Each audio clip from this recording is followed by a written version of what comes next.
आइए क्वेश्चन देखते हैं। Match the physical quantities given in column 1 with dimensions express in terms of mass, length, time and charge. ठीक है, यहाँ पे ये सबसे ध्यान देने वाली बात है कि यहाँ पे हमें जो डायमेंशन पूछे है वो मास, लेंथ, टाइम और चार्ज, ठीक है, नॉट करंट, चार्ज के टर्म में पूछे है गिवन इन कॉलम 2, जो कि कॉलम 2 में प्रेजेंट है। And right the correct answer against the matched quantity in a tabular form in your answer book. Okay, ठीक है, तो हमें बस मैच द पेयर करना है, पेयर को मैच करना है। आईआईटी जेई 1990 में क्वेश्चन आया है, बड़ा ही अच्छा क्वेश्चन है क्योंकि रिवाइज भी हो जाती है। हमारे पास देखो 6 फिजिकल क्वांटिटीज है, वो भी रिवाइज हो जाती है, और जो अप्रोच है वो अप्रोच भी हमें अच्छे से पता चल जाता है। तो आइए सबसे पहले सॉल्व करते। ए देखते, ए है हमारा एंगुलर मोमेंटम। ठीक है, angular momentum L, capital L से हम लिखते हैं। अगर हम फार्मूला देखा जाए तो एम वी आर, ठीक है, लीनियर मोमेंटम इंटू डिस्प्लेसमेंट हम ऐसा लिखते हैं। अब linear momentum 1 in mass, 1 in length, -1 in time, और रेडियस भी एक लेंथ ही है तो 1 इन लेंथ। यहाँ से इसका डायमेंशन आ जाएगा 1 in mass, 2 in length, -1 in time. तो किससे मैच कर रहा है देखिए, जो ए है वो आर के साथ मैच कर रहा है। ठीक है, बी देखते हैं, लैटेंट हीट। लैटेंट हीट देखिए, change in heat is equal to mass into latent heat, ये उसका फार्मूला होता है। यहाँ से मैं लैटेंट हीट का अगर फार्मूला निकालूँ तो यह जाएगा change in heat upon mass. अब चेंज इन हीट जो है एक एनर्जी है, एनर्जी का ट्रांसफर हो रहा है, और चाहे कौन सी भी एनर्जी हो, कोई भी एनर्जी, उसका डायमेंशन सेम ही होता है। अब एनर्जी का डायमेंशन हमें मुँह जुबानी याद है, 1 in mass, 2 in length, -2 in time, upon नीचे मास है तो 1 इन मास, मास मास से कट जाएगा, तो लैटेंट हीट का डायमेंशन आ जाएगा 2 in length, -2 in time. Option देखिए कौन सा मैच कर रहा है, ऑप्शन यू देखिए यहाँ पे बी के लिए। उसके बाद ऑप्शन सी देखते हैं। ऑप्शन सी है टॉर्क। ठीक है, सो जो टॉर्क है उसका जो डायमेंशन होता है वो एनर्जी के इक्वल होता है, ये बात हमें ध्यान देखनी है। या फिर हम ऐसे भी कर सकते हैं, टॉर्क क्या होता है, फोर्स इंटू फोर्स और डिस्प्लेसमेंट का क्रॉस क्रॉस प्रोडक्ट। ठीक है, आर क्रॉस एफ हम ऐसे लिखते हैं। ठीक है, तो अब तो हम डायमेंशन फाइंड कर रहे हैं ना, तो आर और क्रॉस हो या डॉट हो हमें उससे कुछ लेना देना नहीं है। सो लेंथ और फोर्स, फोर्स का आ जाएगा 1 in mass, 1 in length, -2 in time. तो ये जो टॉर्क का डायमेंशन आ रहा है ये आ रहा है 1 in mass, 2 in length, -2 in time. ठीक है, सो टॉर्क किसके साथ आ जाएगा, तो आप टॉर्क जाएगा, कौन सा ऑप्शन मैच कर रहा है देखिए, फर्स्ट आई मीन पी। ठीक है, तो टॉर्क पी के साथ क्या। अब कैपेसिटेंस, ठीक है, ऑप्शन डी। कैपेसिटेंस के लिए आपको एक फार्मूला ध्यान में रखना है, रेजिस्टेंस इनटू कैपेसिटी, इन दोनों का डॉट प्रोडक्ट का जो डायमेंशन आता है ना वो आता है 1 इन टाइम, बस इसे याद रखो, ये सबसे इम्पोर्टेंट फार्मूला है एक। या फिर आप इसे ट्रिक की तरह भी यूज कर सकते हैं। ठीक है, और एक, अगर ट्रिक की बात हो ही रही है तो सभी ट्रिक बता देता हूँ। जो कंडक्टेंस होता है ना, I mean sorry inductance, inductance upon resistance, इसका भी डायमेंशन कितना कितना होता है, 1 इन टाइम के बराबर होता है। ये भी आप अच्छे से लिख लो, क्योंकि इसी से बड़े बड़े क्वेश्चन सॉल्व कर सकते हैं हम। क्योंकि नहीं तो क्या होगा, सेपरेटली हमें फार्मूलाज को याद करके फिर उससे डायमेंशन निकालना पड़ेगा, वो कॉम्प्लिकेटेड हो जाएगा। यहाँ से ये जो दो इक्वेशन अगर याद रखते हो तो सॉल्व हो जाएगा।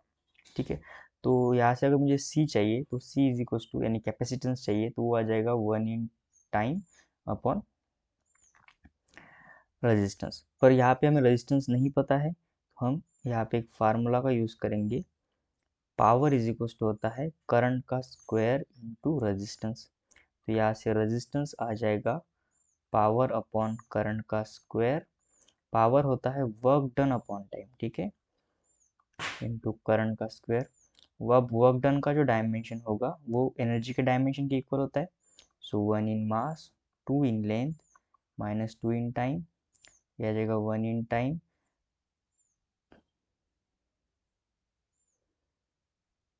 अब यहाँ पे करंट है, ठीक है, पर हमें क्या क्वेश्चन क्या कह रहा है कि हमें चार्ज के टर्म में डायमेंशन चाहिए, ना कि करंट का टर्म में चाहिए। तो यहाँ पे तो करंट है, तो हमें एक रिलेशन पता है, करंट जो होता है ना वो होता है flow of charge upon time, ठीक है, flow of charge upon time. तो मैं यहाँ से करंट के लिए रिलेशन देख सकता हूँ, so the flow of charge equals to current into time, ऐसे हम यहाँ पे इक्वेशंस लिख सकते हैं, ठीक है। तो यहाँ पे करंट है आई स्क्वायर है, तो आई स्क्वायर को मैं क्या लिख सकता हूँ, Q square upon T square, तो आ जाएगा चार्ज का स्क्वायर और नीचे आ जाएगा टी यानी टाइम का स्क्वायर।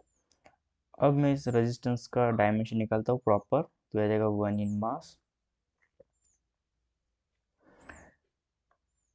2 इन लेंथ,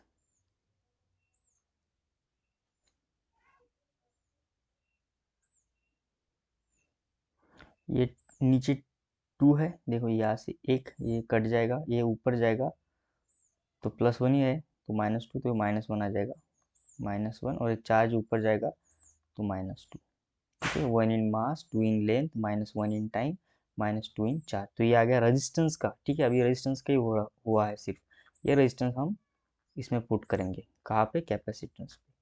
तो टी अपॉन रेजिस्टेंस का क्या है, 1 in mass, 2 in length, -1 in time, -2 in charge, तो यहाँ से कैपेसिटेंस का आ रहा है -1 in mass, -2 in length, 2 in time, 2 in charge. तो कौन सा ऑप्शन मैच कर रहा है देखते हैं डी के साथ। ऑप्शन टी अगर आप देखते हो तो वो मैच कर रहा है, ठीक है, -1 in mass, -2 in length, 2 in time and 2 in charge. तो अब बचा है इंडक्टेंस, इंडक्टेंस और नीचे है रेजिस्टिविटी, ठीक है। तो इंडक्टेंस का निकाल लेते हैं ई, तो यहाँ पे जगह नहीं है, नेक्स्ट पेज में देखते हैं। ये जो रिलेशन है इसे याद रखना है, L/R = 1 इन टाइम, कि यहाँ से इंडक्टेंस हम निकाल सकते हैं, ठीक है। तो नेक्स्ट पेज पे देखते हैं, इंडक्टेंस अपॉन रेजिस्टेंस, इसका जो डायमेंशन फार्मूला आएगा 1 इन टाइम आएगा, तो यहाँ से इंडक्टेंस आएगा 1 इन टाइम इंटू रेजिस्टेंस। अब लास्ट ही यहाँ पे हमने रेजिस्टेंस का डायमेंशन निकाला है, कितना है, 1 in mass, 2 in length, -1 in time, -2 in Q. इसे हम नेक्स्ट स्लाइड में यहाँ पे रखेंगे। So 1 in mass, I mean 1 in time,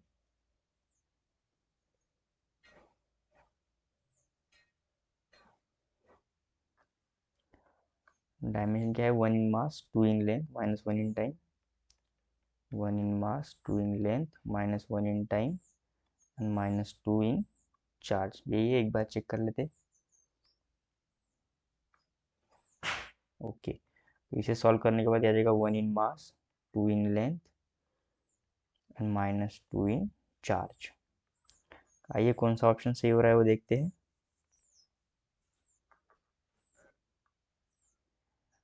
यहाँ पे इसका Q ऑप्शन देखिए, अगर देखते हो तो आप सही आ रहा है, ठीक है, 1 in mass, 2 in length, -2 in Q। तो बचा F, तो रिमेनिंग कौन सा बचा उसके साथ जोड़ दो, तो ऐसे ही बचा, तो ऐसे ही होगा इसका डायमेंशन, सिंपल सी बात है, क्योंकि और ऑप्शन तो गिवन है ही नहीं। तो ये होगा इसका आंसर।